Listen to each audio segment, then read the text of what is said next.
স্বাগত ডিবিসি নিউজের শুক্র ও শনিবারের আয়োজন প্রযত্নে বাংলাদেশ। এই আয়োজনে আপনাদের সাথে আছি আমি তানিয়া হারুন। বিএনপি চেয়ারপারসন ও 3 বারের সাবেক প্রধানমন্ত্রী খালেদা জিয়ার অবস্থা সংকটাপন্ন। চিকিৎসকদের কাছ থেকে পাওয়া তথ্য অনুযায়ী তিনি নতুন করে নিউমোনিয়ায় আক্রান্ত হয়েছেন এবং তার হৃদযন্ত্র ও ফুসফুসে সংক্রমণ ধরা পড়েছে। তার এই অবস্থায় উদ্বেগ উৎকণ্ঠায় সময় পার করছে দেশবাসী। দেশ জুড়ে তার সুস্থতা কামনায় দোয়া ও প্রার্থনা অনুষ্ঠিত হচ্ছে।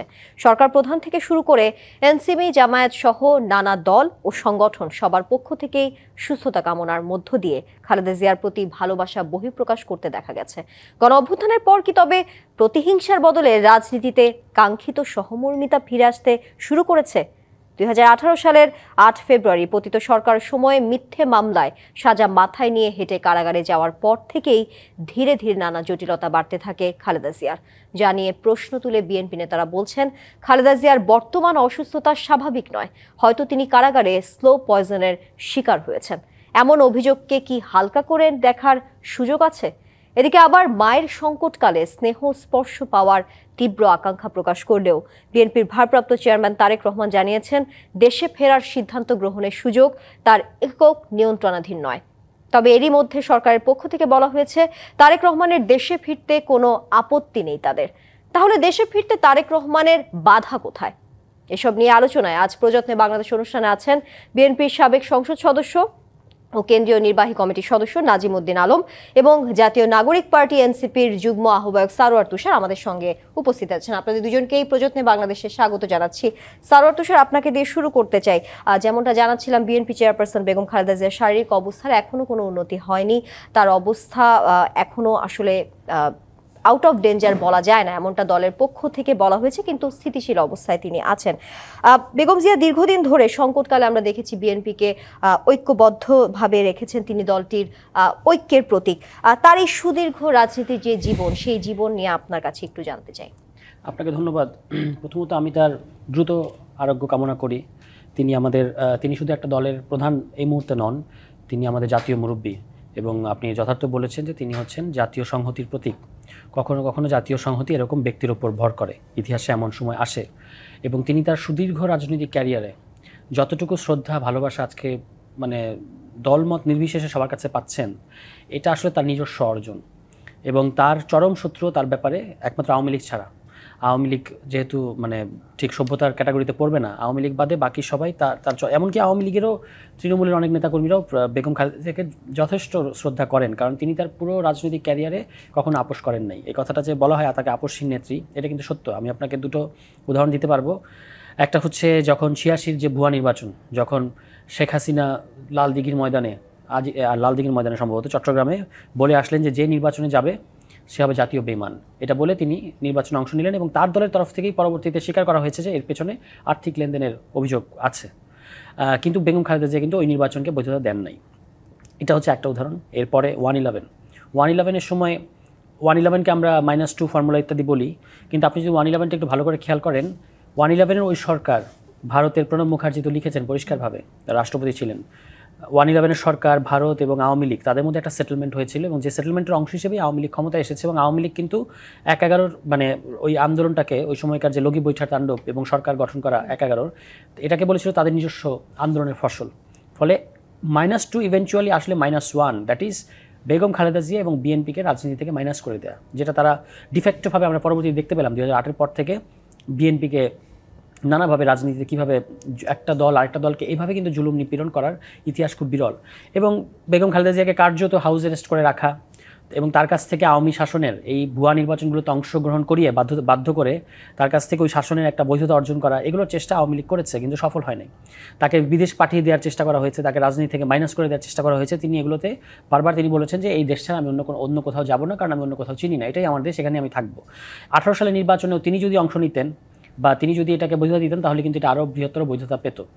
এই যে সার্বিক দিকটা, তার রাজনীতির এই দিকটা হচ্ছে আমরা অনেক সময় বিএনপি সমালোচনা করি, সেটা হয়তো সামনেও করবো, এটাই বহুদলীয় গণতন্ত্রের সৌন্দর্য। কিন্তু তার এবং তার পরিবারের বাংলাদেশের রাজনীতিতে গণতান্ত্রিক বিকাশে একটা সিরিয়াস অবদান আছে। সেই শহীদ প্রেসিডেন্ট জিয়াউর রহমান থেকে শুরু করে তিনি কিন্তু বাকশালের বিপরীতে বহুদলীয় গণতান্ত্রিক পরিবেশটা নিশ্চিত করেছিলেন বাংলাদেশে। এবং তারপরে বিএনপির হওয়া এবং বিএনপির যে গণতান্ত্রিক অ্যাপ্রোচও কিন্তু আছে। আপনি দেখবেন যে 96 সালে যখন একটা একতরফা নির্বাচন হলো, সেই একতরফা নির্বাচনের বিরুদ্ধে আন্দোলন যখন হয়, তখন গোয়ার্তুমি না করে বিএনপি কিন্তু ওই ত্রয়োদশ সংশোধনীর মধ্য দিয়ে তত্ত্বাবধায়ক সরকার ব্যবস্থাটা নিয়ে এসেছিল। মানে একটা গণতান্ত্রিক সরকারের যে অ্যাটিটিউড থাকা উচিত, যে একটা আন্দোলন হলে সেই আন্দোলনের চাপে যদি দাবি মানতে হয় তাহলে ইগো ধরে না রেখে দাবি মেনে নেওয়া, এটা কিন্তু তারা করেছে। এবং এই কারণেই আজকে পর্যন্ত বেগম খালেদা, আপনি দেখেন যে শেখ হাসিনা চেয়েছেন, আজকে তার দলের পক্ষ থেকে অভিযোগ করা হয়েছে বিএনপির পক্ষ থেকে যে হয়তো স্লো পয়জনিং করে তাকে, এটা আমরা দেখেছি অনেক নেতার ক্ষেত্রে এটা ঘটেছে। ইয়াসির আরাফাতের তো স্লো পয়জনিং করে মেরেই ফেলা হয়েছে হাউস অ্যারেস্ট করে। তো শেখ খালেদা জিয়ার ক্ষেত্রেও হয়তো যদি তিনি মুক্ত না হতেন তাহলে হয়তো এটা আমরা হয়তো এই নির্মম পরিণতি তার জন্য অপেক্ষা করছিল। কিন্তু এটাই হচ্ছে গণ অভ্যুত্থানের অবদান, বাংলাদেশের জনগণের অবদান, যে গণ অভ্যুত্থানের মধ্য দিয়ে প্রথমেই যার মুক্তির ব্যাপারটা সামনে আসে সেটা হচ্ছে বেগম খালেদা জিয়ার মুক্তি, এবং সেটা যথার্থই ছিল। মানে তার তিনি এটা ডিজার্ভ করেন। এবং তার যে আওয়ামী লীগের বিরুদ্ধে পজিশন, শুধু এটাই কিন্তু আওয়ামী লীগকে অনেক দূর পর্যন্ত বাংলাদেশের মানুষের কাছে অবৈধ প্রতিপন্ন করেছে। ফলে এখন যে তিনি এখনও আমাদের কাছে আছেন, যদিও তার শারীরিক অবস্থা অত্যন্ত নাজুক এবং আমরা তার সুস্থতা কামনা করি, কিন্তু তিনি যে শেখ হাসিনা তার সাথে যে অন্যায় করেছেন, আপনি একটা জিনিস দেখবেন যে 5 অগাস্টের পরে আমরা অনেক সমালোচনা বিএনপির করেছি, সামনেও করব, কিন্তু একটা জিনিস কিন্তু বিএনপিকে প্রশংসা করতে হবে, যে এই যে দেশের রক্তগঙ্গা বয়ে না যাওয়া, যেটা ওবায়দুল কাদের বারবার হুঁশিয়ার করতেন তার দলের, যে 5 লক্ষ লোক হচ্ছে মারা যাবে, মানে মেরে ফেলা হবে, এই যে কিছু হলো না, এটা দুজন ব্যক্তির অবদান। একটা হচ্ছে বেগম খালেদা জিয়া এবং আরেকজন হচ্ছেন তারেক রহমান। তারা দুজন বিএনপিকে এবং প্রতিহিংসার যে দিকে নিয়ে না যাওয়া, তারা একটা কথা বললেই কিন্তু জিনিসটা প্রতিহিংসা দিকে চলে যেত। আবার তাদের একটা কথার কারণেই কিন্তু জিনিসটা শান্ত থেকেছে, এবং এই ক্রেডিটগুলো তাদের এই রাজনীতিতে তাদের এই অবদানটা আমি মনে করি যে বাংলাদেশ এবং আমাদের জেনারেশনের পলিটিশিয়ানরা সবসময় স্মরণ করবে। নিশ্চয়ই। নাজিমুদ্দিন আলম, আপনার কাছে একটু আসতে চাই। বিএনপি চেয়ারপারসন বেগম খালেদা জিয়ার শারীরিক অবস্থা নিয়ে আমরা বলছিলাম এখনো উন্নতি হয়নি, কিন্তু স্থিতিশীল আছেন। আমরা তার দ্রুত সুস্থতা কামনা করছি, আরোগ্য কামনা করছি। আমরা চাই তিনি দ্রুত আমাদের মাঝে সুস্থ হয়ে ফিরে আসুক। একটু জানতে চাই, এই দলের সর্বোচ্চ নেতার শারীরিক অবস্থা যখন সংকটাপন্ন, আসলে মাঠ পর্যায়ে কি প্রভাব পড়ছে, একটু সব মিলিয়ে জানতে চাই, যে তৃণমূলের মাঝে মনোবল কিংবা নেতৃত্ব কিংবা সংগঠনের কর্মতৎপরতায় সব মিলিয়ে প্রভাব নিয়ে কিছু বলবেন কিনা। ধন্যবাদ আপনাকে এবং আমার সহ আলোচক এনসিপির নেতা, সাবেক ছাত্রনেতা সরোয়ার তুষার এবং ডিবিসির যারা সম্মানিত দর্শক, সবাইকে আমার আন্তরিক সালাম, আসসালামু আলাইকুম। আপনি উপস্থাপনায় ঠিকই বলেছেন যে গোটা দেশবাসী আজকে উদ্বিগ্ন উৎকণ্ঠার মধ্যে আছে, কারণ এমন একজন নেত্রী, যে নেত্রীর বর্ণাঢ্য ইতিহাস, উনি আপনার 82 থেকে 90 স্বৈরাচার বিরোধী আন্দোলনে যে নেতৃত্ব দিয়েছেন, আপসহীনভাবে সংগ্রাম করেছেন, এবং তার আপসহীন নেতৃত্বের কারণে স্বৈরাচারের পতন নিশ্চিত হয়েছিল, এবং পরবর্তীতে উনি প্রধানমন্ত্রী হয়েছেন পরপর 3 বার। তারপরে দেশ শাসন করেছেন, রাষ্ট্র পরিচালনা করেছেন। তার যেই কতগুলো ডেমোক্রেটিক অ্যাক্টিভিটিস, এটা আপনি লক্ষ্য করবেন 96-এ যখন জামাত, আওয়ামী লীগ, জাতীয় পার্টি এরা মানে যখন আমাদের বিরুদ্ধে আন্দোলন করলো তত্ত্বাবধায়ক সরকারের দাবিতে, তখন কিন্তু তত্ত্বাবধায়ক সরকারের জন্য আমরা আইনে যেহেতু নাই, সংবিধানে নাই, তারপরে আমরা কিন্তু 15 ফেব্রুয়ারি একটা নির্বাচন করা হয়েছিল। সেই নির্বাচনে আমিও কিন্তু এমপি হয়েছিলাম, এবং 1 মাস 1.5 মাস পরেই আমরা কিন্তু আবার এই আওয়ামী লীগের মতো ফ্যাসিস্ট দলের মতো মানে আইন প্রয়োগকারী সংস্থাকে ব্যবহার করে ক্ষমতায় উনি থাকতে চান নাই। উনি জনগণের দাবির প্রেক্ষিতে উনি কিন্তু আস্তে করে রাষ্ট্র হস্তান্তর করেছেন, ক্ষমতা হস্তান্তর করে দিয়েছেন। এটা একটা উল্লেখযোগ্য দিক, এবং যার জন্য তার প্রতি মানুষের অনেক শ্রদ্ধা। তারপরে তুষার আরেকটা কথা বলেছে যে 86-এ আপনার যে আপসহীন ভাবে ছিলেন, শেখ হাসিনা লালদিঘির ময়দানে বলেছিলেন যে যারা শহীদের রক্তের সাথে বেইমানি করবে তারা জাতীয় বেইমান হিসাবে চিহ্নিত হবে। তারপরে কিন্তু উনি এর সাথে সাথে নির্বাচনে পাড়ি জমিয়েছিলেন, যার ফলে আপোষকামিতার পরিচয় দিয়েছেন। তো যার ফলে ওনার একটা রকম, আর বেগম খালেদা জিয়ার যে নেতৃত্ব, তার যে ব্যক্তিত্ব, তার যে জনগণের প্রতি যে একটা কমিটমেন্ট, তাদের প্রতি যে ভালোবাসা, সেটার অনেক প্রমাণ উনি রেখেছেন। আপনি লক্ষ্য করবেন যে ওনার আজকে তার বর্ণাঢ্য ইতিহাস 111-এর যেটা কথা বলা হয়েছে, সেখানেও কিন্তু তাকে বলা হয়েছিল যে আপনি বিদেশে চলে যান 2 সন্তানকে নিয়ে, মঈন আহমেদ, ফখরুদ্দিন আহমেদ, সেই সরকার। তখন কিন্তু উনি বলেছিলেন যে আমি বিদেশে যাব না, আমার বিদেশে কোনো ঠিকানা নাই। উনি যান নাই, উনি বলেছেন আমার জন্ম এখানে, মৃত্যু হবে এখানে। সুতরাং তার দেশত্ববোধ, তার 2 সন্তানকে নিয়ে আরাম আয়েশ করতে পারতেন, সৌদি আরবের রাজকীয় সফরে থাকতে পারতেন, উনি এটা আপোষ করেন নাই। ফলে আপনি দেখেন ওনার কারণেই কিন্তু শেখ হাসিনা কিন্তু চলে গিয়েছিল এদেশের জনগণকে ফেলে রেখে সে কিন্তু চলে গিয়েছিল। যেহেতু বেগম খালেদা জিয়া যান নাই, সে কারণে কিন্তু উনি ফিরে আসছেন। বেগম খালেদা জিয়ার জন্যই শেখ হাসিনা ফিরে আসতে পেরেছেন, উনি কিন্তু পালিয়েছেন। আচ্ছা, আপনি আবার লক্ষ্য করবেন যে বেগম খালেদা জিয়া 2018 সালে যে নির্বাচনটা হলো, দিনের ভোট রাতে সম্পন্ন করলো আওয়ামী লীগ, তখন কিন্তু বেগম খালেদা জিয়াকে কারাগারে রাখা হয়েছিল। তখন সেখানেও কিন্তু তাকে অপোজিশনে আনার জন্য প্রস্তাব দেওয়া হয়েছিল। সে এই অপোজিশনের প্রস্তাব মানে নাই। সে জেল কারাবরণ মেনে নিয়েছেন, কারাবরণ গ্রহণ করেছেন, আপোষ করে নাই। এবং যে মামলাটা ছিল উদ্দেশ্যমূলক, 2 কোটি টাকার মামলা, এখনও 10 কোটি টাকা ব্যাংকে আছে। উদ্দেশ্যমূলকভাবে তাকে সেই মিথ্যা মামলা দিয়ে তাকে নির্যাতন করা হয়েছে। আজকে 18 সালে যদি এই মিথ্যা মামলা জর্জরিত না হতো, আমার বিশ্বাস ম্যাডামের এই যে সবচেয়ে লিভার সিরোসিস যে প্রবলেমটা ছিল, এটা সবচেয়ে বড় সমস্যা ছিল। এখন বর্তমানে যে সমস্যাটা হচ্ছে, যে জন্য লন্ডন গিয়েছিল মুক্তি পাওয়ার পরে, লিভার ট্রান্সপ্লান্টটা হয় নাই। যদি 18 সালে যদি আমরা জেলে না যেতাম, ম্যাডাম যদি জেলে না যেত, তাহলে কিন্তু তার বয়সের কারণে, তার বার্ধক্যের কারণে কিন্তু লিভার ট্রান্সপ্লান্টটা করা হলো না। এই যে 24 সালে গেল। কিন্তু আজকে দেখেন শেখ হাসিনা তাকে কীভাবে কারাগারে মিথ্যা মামলা দিয়ে উদ্দেশ্যমূলকভাবে সাজা দিয়ে তাকে কারাগারে রাখা হয়েছে। আজকে ধুকে ধুকে আজকে তাকে মেরে ফেলার ষড়যন্ত্র হচ্ছে। উনি আজকে দেশের অভিভাবক, তাকে আসলে মানে আমরা সবাই আল্লাহর কাছে দোয়া করি উনি যেন বেঁচে থাকেন। আমাদের সামনে একটা ক্রাইসিস, জাতীয় নির্বাচন। আমরা ফ্যাসিবাদকে আমরা উৎখাত করেছি সকলে সম্মিলিতভাবে, অনেক কষ্ট হয়েছে। 17টি বছর তারা দুঃশাসন চালিয়েছে, লুটপাটের রাজত্ব কায়েম করেছে, লক্ষ লক্ষ হাজার হাজার কোটি টাকা লুটপাট করে পাচার করেছে। এবং আপনি দেখেছেন যে কয়েকদিন আগে আপনার 832 বড়ি আপনার অগ্রণী ব্যাংকের বল্টে পাওয়া গেছে তার স্বর্ণালঙ্কার। এইভাবে চোরটারা আপনার বিদায় হয়েছে। এখন আমাদের একটা দরকার ডেমোক্রেটিক গভর্নমেন্ট। ডেমোক্রেটিক ইনস্টিটিউশন তো ধ্বংস করে দিয়েছে আওয়ামী লীগ। আমরা সেই ডেমোক্রেসির দিকে আবার নতুন করে যাত্রা শুরু করেছি। জুলাই আগস্টে একটা আন্দোলনের মাধ্যমে, গণ অভ্যুত্থানের মধ্য দিয়ে আমরা ফ্যাসিস্টকে আমরা উৎখাত করেছি। আমাদের নোবেল লরিয়েট মাননীয় প্রধান উপদেষ্টা, সবচেয়ে বরেণ্য ব্যক্তি ইউনূস স্যার, উনি ঘোষণা দিয়েছেন, একটা রোড ম্যাপ দিয়েছেন, আগামী ফেব্রুয়ারির মাঝামাঝি ইলেকশন হবে। সেটার জন্য আমরা জনগণ অধীর আগ্রহে অপেক্ষা করছে। ঠিক আমরা চাই যে নির্বাচন এই মুহূর্তে আমার নেত্রীকে, দেশনেত্রী বেগম খালেদা জিয়ার এই মুহূর্তে কোনো দুর্ঘটনা ঘটলে এটা আমাদের দেশের জন্য একটা বিরাট একটা ক্রাইসিস তৈরি হবে। এটা আমরা চাই না। আমরা চাই আমার নেত্রী যেন সুস্থভাবে আবার ফিরে আসে এবং আমরা চাই উনি যেন আবার আমাদের দেশের জন্য কাজে লাগতে পারে। কারণ উনি অভিভাবক, উনি কিন্তু যে কোনো ঝামেলা হলে পরে সকল রাজনৈতিক দল, আওয়ামী লীগ ছাড়া সকল রাজনৈতিক দল কিন্তু তাকে সম্মান করে, শ্রদ্ধা করে। যদি কোনো রকম আমাদের ভিতরে, নিজেদের ভিতরে ফ্যাসিবাদ বিরোধী শক্তি যদি আমাদের ভিতরে একটু ঝামেলার সৃষ্টি হয়, একটু বাকবিতণ্ডা হয়, উনি কিন্তু এটা সমাধান করতে পারবেন। সুতরাং এদিক থেকেও আমাদের অনেকে খুব প্রয়োজন, দেশের স্বার্থে, জাতির প্রয়োজনে, আমাদের সামনের দিকে এগিয়ে যাওয়ার জন্য, আমাদের গণতন্ত্রকে সুসংহত করার জন্য, গণতন্ত্রকে আবার গণতান্ত্রিক একটি রাষ্ট্র প্রতিষ্ঠিত করার জন্য, সংস্কার করার জন্য, দেশকে এগিয়ে নিয়ে যাওয়ার জন্য বেগম খালেদা জিয়াকে খুবই প্রয়োজন আমি মনে করি। জি, নাজিমুদ্দিন আলম, আজকে বিএনপির ভারপ্রাপ্ত চেয়ারম্যান তারেক রহমান তিনি তার একটি আবেগঘন স্ট্যাটাসে উল্লেখ করেছেন, সংকটকালে মায়ের স্নেহ স্পর্শ পাওয়ার তীব্র আকাঙ্ক্ষা তিনি প্রকাশ করেছেন। আমরা তেমনটা দেখেছি এবং দেশে ফেরার বিষয়ে তিনি বলেছেন তার দেশে ফেরার সিদ্ধান্ত নেওয়ার সুযোগ অবারিত এবং একক নিয়ন্ত্রণাধীন নয়। সেই ক্ষেত্রে আবার একই সেই স্ট্যাটাসের জবাবে প্রেস সচিব বলেছেন তারেক রহমানের দেশে ফেরা নিয়ে সরকারের কোনো বিধিনিষেধ নেই। তাহলে আসলে দেশে ফেরায় বাধা কোথায়? আসলে প্রত্যেকটা সন্তানই তার মা বাবা অনেক প্রিয়। যে কোনো সন্তানই তার মার কাছে এই বিপদ মানে এই যে অসুস্থ তার মা এবং আমাদের নেত্রী যে কি সিরিয়াস অবস্থা, এই মুহূর্তে তার আসার ইচ্ছাটা থাকাটা খুবই স্বাভাবিক। কিন্তু নিশ্চয়ই কোনো জটিলতা আছে।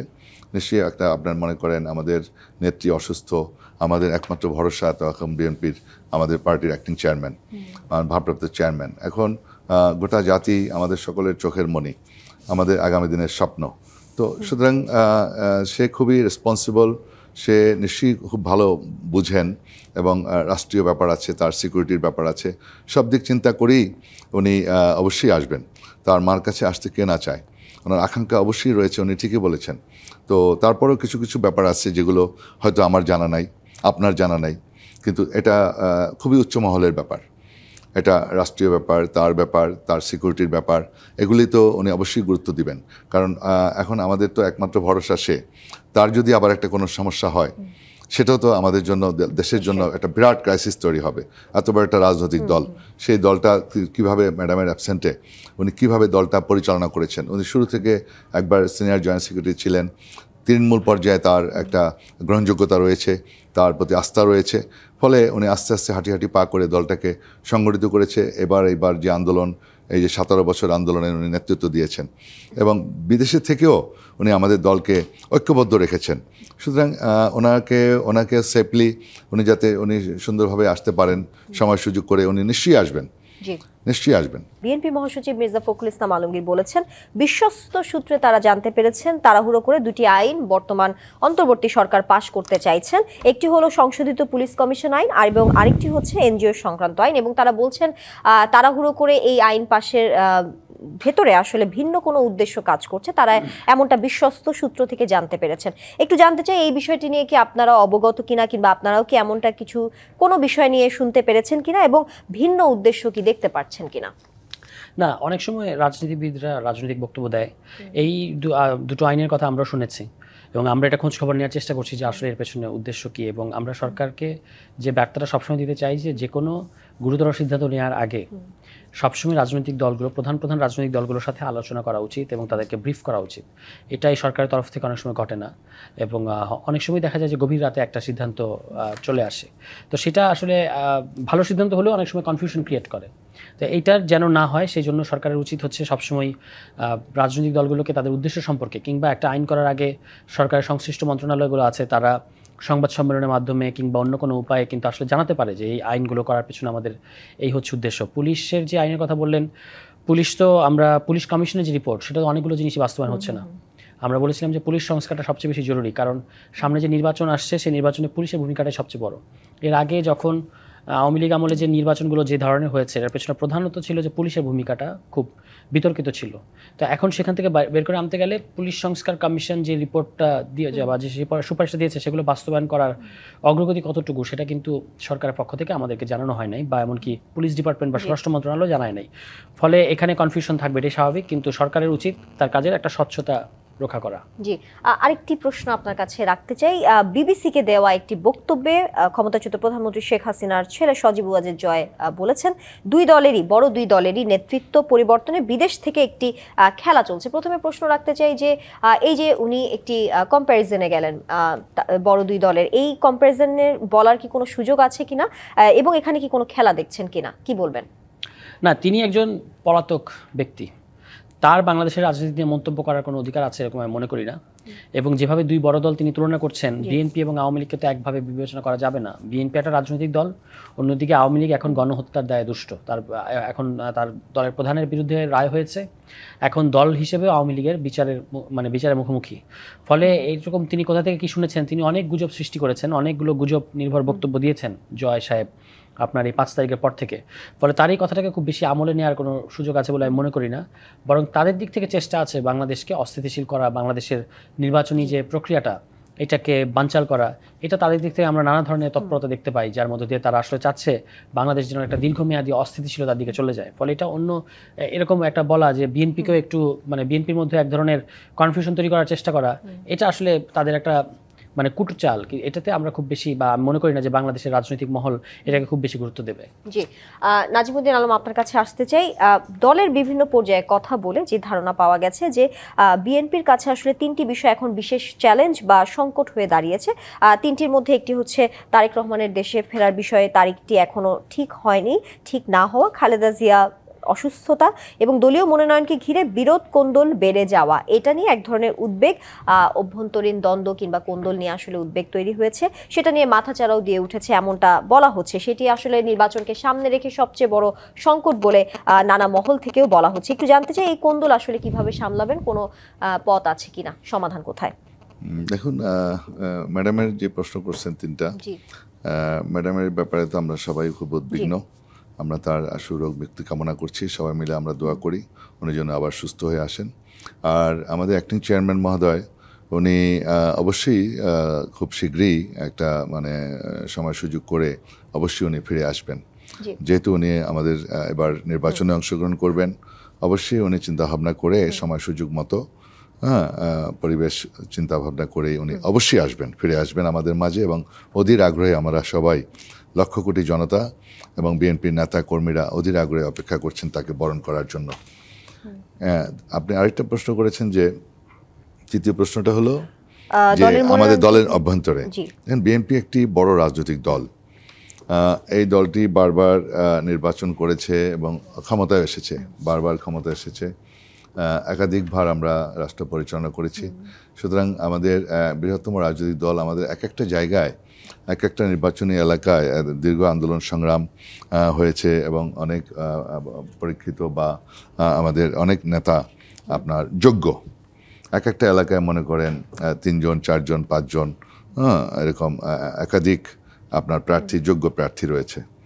ফলে এরকম এর আগেও আমাদের যেটা হয়েছে এরকম, সেখানে আমাদের যদি কোনো রকম কোনো জায়গায় সমস্যা হয়েছে সেটা আবার পুনর্মূল্যায়ন করে তারপরে আবার এটা কেন্দ্রীয় কমিটি বা আমাদের স্ট্যান্ডিং কমিটি, আমাদের পার্টির চেয়ারপারসন বা বর্তমান অ্যাক্টিং চেয়ারম্যান রয়েছেন, তারা এটা আবার পুনর্বিবেচনা করেন। যেমন আমাদের যে এখন যে সম্ভাব্য তালিকা দেওয়া হয়েছে, এটা কিন্তু সম্ভাব্য তালিকা, তো চূড়ান্ত তালিকা এটা মাননীয় মহাসচিব উনিও বলেছেন এটা চূড়ান্ত না। তো চূড়ান্ত তালিকা অবশ্যই উনি এটা বিবেচনা করে এখন আবার জরিপ নিচ্ছেন, কোথায় কোথায় কে জয়ী হতে পারবেন, কে নির্বাচনে ওভারকাম করতে পারবেন, সব কিছু চিন্তাভাবনা করে আবার পুনর্বিবেচনা করে একটা পুনর্মূল্যায়ন করে অবশ্যই আবার চূড়ান্ত তালিকা ঘোষণা করবে। আর এটা আমাদের দলের নেতাকর্মীরা যদি আমি মনে করি যারা দলকে ভালোবাসে তারা অবশ্যই দলের নেতৃত্বের প্রতি শ্রদ্ধা রেখে এবং হাইকমান্ডের উপরে আস্থা রেখে তারা অবশ্যই সবাই মেনে যাবেন। এবং মেনে যাবেন যদি কিছু কিছু জায়গায় ব্যতিক্রম হয়, অনেকে হয়তো স্বতন্ত্র নির্বাচন করার চিন্তাভাবনা করতে পারে, তো তাতে করে আমাদের দলের খুব একটা বেশি ক্ষতি হবে আমি মনে করি না। কারণ মেজরিটি দেখবেন কিছু কিছু জায়গায় 2-1টা জায়গায় সমস্যা হতে পারে, কিন্তু আলটিমেটলি আমাদের দল আপনার এর আগেও আমরা অনেক নির্বাচনে দেখেছি, পরে আলটিমেটলি আমরা সবাই আস্তে আস্তে কনভিন্স হয়ে যায় এবং ঠিক হয়ে যায়। এটা খুব একটা বড় ধরনের সংকট, খুব একটা বড় সংকট হবে এটা আমি মনে করি না, এটা আমি মনে করি না। তবে নির্বাচনটা কিন্তু একটা বড় চ্যালেঞ্জ, এটা আমাদের সকলের জন্য, ফ্যাসিবাদ বিরোধী যারা আছি আমাদের জন্য চ্যালেঞ্জ, এবং আমাদের বর্তমান সরকার, অন্তর্বর্তীকালীন সরকার, তাদের জন্য একটা চ্যালেঞ্জ, যাতে করে আমাদের নোবেল লরিয়েট মাননীয় প্রধান উপদেষ্টা উনি কিন্তু বলেছেন যে আমি একটা ঐতিহাসিক নির্বাচন দিব। যে বিষয়টা আসছে, আপনি তুষারকে যে প্রশ্ন করেছিলেন যে এটা কিন্তু আপনার যাতে করে কোনো রকম স্টেক হোল্ডার যারা আছে, ফ্যাসিবাদ বিরোধী শক্তি, মেইন স্টেক হোল্ডার, এদের সাথে মেজর কোনো সিদ্ধান্তের ব্যাপারে তাদের সাথে আলোচনা করেই আপনার মেজর কোনো সিদ্ধান্ত নেওয়া উচিত, সংস্কার করা উচিত। সব কিছু অনেক জায়গায় সংস্কার প্রয়োজন, কারণ প্রত্যেকটা ইনস্টিটিউশন কিন্তু আওয়ামী লীগ ধ্বংস করে দিয়েছে। তো নির্বাচনটা চ্যালেঞ্জ হিসাবে সুন্দর সুষ্ঠু নির্বাচন, অবাধ সুষ্ঠু নির্বাচন করার জন্য, একটা ক্রেডিবল ইলেকশন করার জন্য যদি কোনো কিছু পরিবর্তন করতে হয়, পুলিশ বলেন বা প্রশাসন বলেন বা মেজর কোনো কিছু সংস্কার করতে গেলে অবশ্যই স্টেক হোল্ডারদের সাথে আন্ডারস্ট্যান্ডিং করে আলোচনার মাধ্যমে সামনের দিকে এগোনোটা আমার মনে হয় খুব ভালো হবে। তাহলে আমরা একটা সুষ্ঠু অবাধ নির্বাচন, যে নির্বাচনটা আমাদের দেশের মানুষ অধীর আগ্রহে অপেক্ষা করছে। 17টি বছর গত 3টা নির্বাচনে দেশের মানুষ ভোট দিতে পারে নাই, আমার মনে হয় আপনিও ভোট দিতে পারেন নাই, তুষারও ভোট দিতে পারে নাই, এরকম ইয়াং জেনারেশন অনেকেই ভোট দিতে পারে নাই। ফলে সবাই কিন্তু এখন অধীর আগ্রহে অপেক্ষা করছে তারা তাদের যে অধিকার, সেই অধিকারটা প্রয়োগ করার জন্য, যেই অধিকারের জন্য আমরা দীর্ঘদিন সংগ্রাম করেছি, দীর্ঘদিন আন্দোলন করেছি, অনেক রক্তক্ষয়ী সংগ্রাম হয়েছে। 17টি বছরে আমরা আমরা ভাই বোনদেরকে হারিয়েছি। আপনার জুলাই আগস্টে আমাদের প্রায় 1,500-2,000 আমাদের ছাত্র জনতাকে আমরা হারিয়েছি। সুতরাং এই ত্যাগের বিনিময়ে যেন একটা সুষ্ঠু অবাধ নির্বাচন হয়, একটা ডেমোক্রেটিক গভর্নমেন্ট, একটা ডেমোক্রেটিক ইনস্টিটিউশনগুলো বিল্ড আপ হয় এবং দেশকে যেন আমরা সামনের দিকে এগিয়ে নিয়ে যেতে পারি। আজকে 54 বছর স্বাধীনতা হলো, বারবার গণতন্ত্র হোঁচট খাচ্ছে, বারবার একদলীয় শাসন ব্যবস্থা আসছে, বারবার আপনার একতরফা নির্বাচন, এগুলো দেশের মানুষ চায় না। এদেশের মানুষ চায় একটা সুষ্ঠু অবাধ নির্বাচন, সেই নির্বাচনের মধ্য দিয়ে যাতে করে গভর্নমেন্ট পরিবর্তন হয়, পালাবদল হয়, এবং এটাই হলো আপনার বিউটি অফ ডেমোক্রেসি। আপনার ডেমোক্রেসিটা এস্টাবলিশ করতে হবে।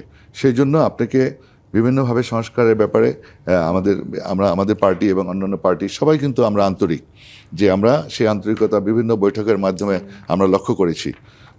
জুলাই সনদ স্বাক্ষর হয়েছে, হ্যাঁ, এগুলি নিয়ে কিন্তু আমরা সবাই কিন্তু এগিয়ে যাচ্ছি।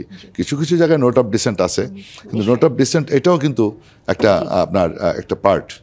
হ্যাঁ, সুতরাং আমরা চাই একটা সুষ্ঠু অবাধ নির্বাচন। জোট নিয়ে এনসিপির ভেতরে যে বিভাজন দেখা দিয়েছে সেই বিষয়টি নিয়ে একটু আসতে চাই। এটা কি আসলে সংগঠনের ভবিষ্যৎ নিয়ে অনিশ্চয়তা তৈরি করছে কিনা, সব মিলে যদি বলেন। আবার অনেকে বলছে বিভক্তি তৈরি হচ্ছে, দেখা যাবে শেষ পর্যন্ত জোট হলো না, কিন্তু দেখা গেল ভাঙনের কবলে পড়লো দেশ, এমনটা বিভিন্ন বিশ্লেষকরা বলছেন। একটু জানতে চাই এই বিষয়ে আপনার মতামত কি, নাকি যেই জোট আপনারা চেয়েছিলেন বিএনপি জামায়াতের বাইরে করতে চান সেটা আসলে ভেস্তে যাবে? আমরা প্রথমত বলি যে কোনো বিভাজন হয়নি দলের মধ্যে। দলের মধ্যে গণতান্ত্রিক যে কোনো দলের মতের বৈচিত্র্য থাকবে, সেটা আছে, কিন্তু আমরা দলগতভাবে একই সিদ্ধান্ত নেব। আর আমাদের যেটা নীতি, যে একটা মধ্যমপন্থী গণতান্ত্রিক শক্তিগুলোর সাথে একটা জোট কিংবা অ্যালায়েন্স করা, এই নীতি থেকে আমরা সরে আসি নাই। এখনও আলোচনা চলছে এবং আলোচনা ভেস্তে গেছে এটাও বলা যাবে না।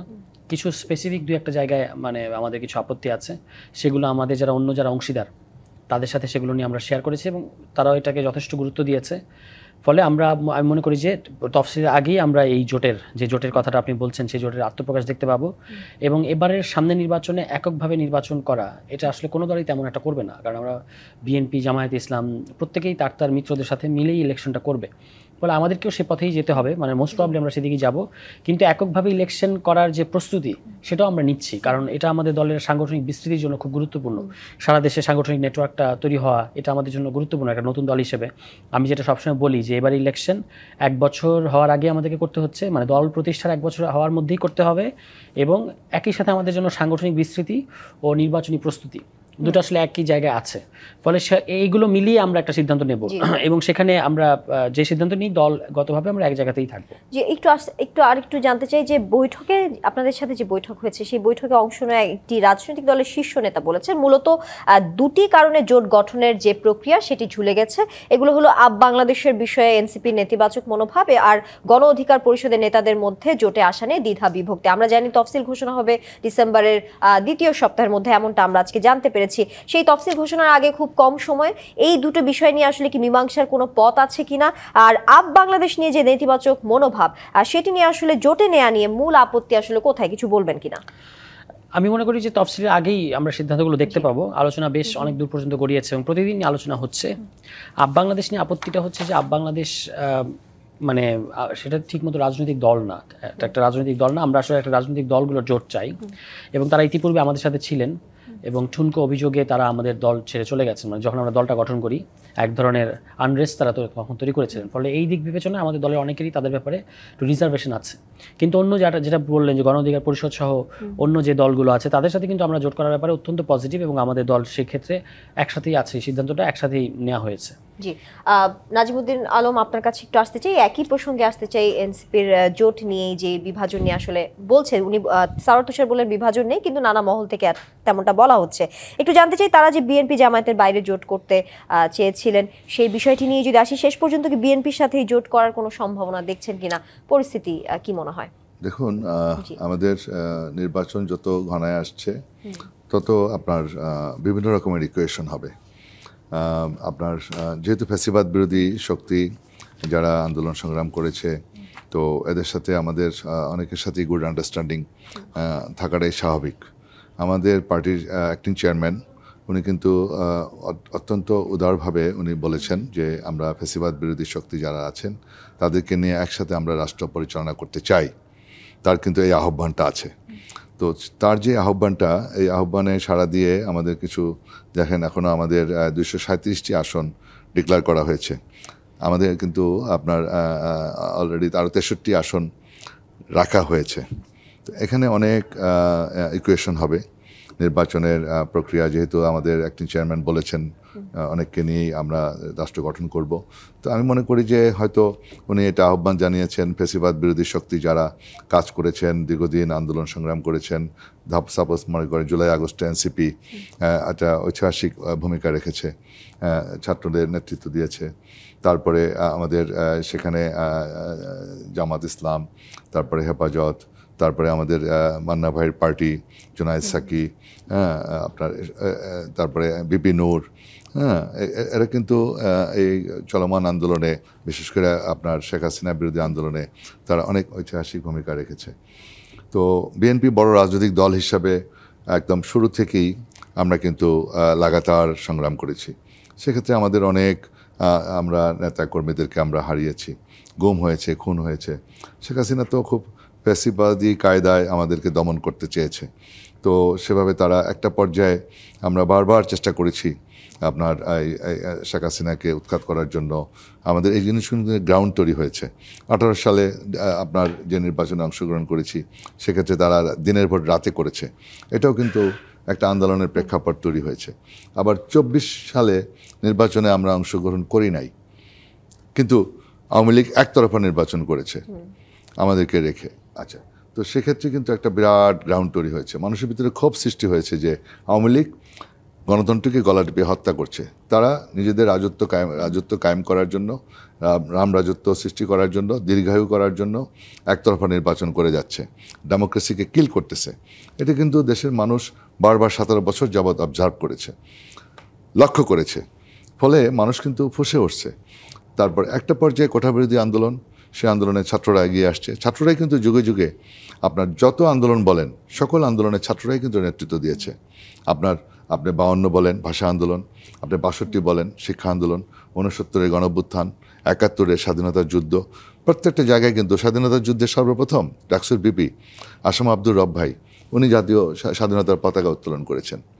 স্বাধীনতা ইশতেহার পাঠক করেছেন ছাত্রলীগের তৎকালীন সেক্রেটারি শাহজাহান সিরাজ, ঢাকা বিশ্ববিদ্যালয়ের ছাত্রনেতা। তো এরা কিন্তু প্রথম তারা রিভোল্ট করে, এরাই সামনে যায়। 90-এর আন্দোলনে ডাকসুর নেতৃত্বে তখন আমি ডাকসুতে নির্বাচিত ছিলাম, আমরা বেগম খালেদা জিয়া ছিল আকাশচুম্বী জনপ্রিয়তা, তাকে সামনে রেখে আমরা ডাকসুর নেতৃত্বে আমরা ছাত্র আন্দোলন করেছি।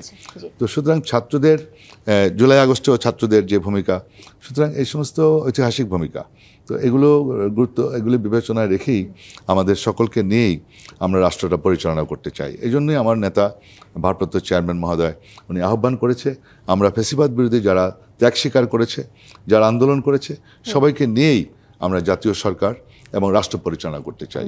এটা অত্যন্ত তার মহানুভবতা। আমার মনে হয় এক্ষেত্রে অনেকেই সাড়া দিচ্ছে, এমন হতে পারে আরো অনেকের সাথেই আমাদের জোট হতে পারে। নিশ্চয়ই হতেই পারে।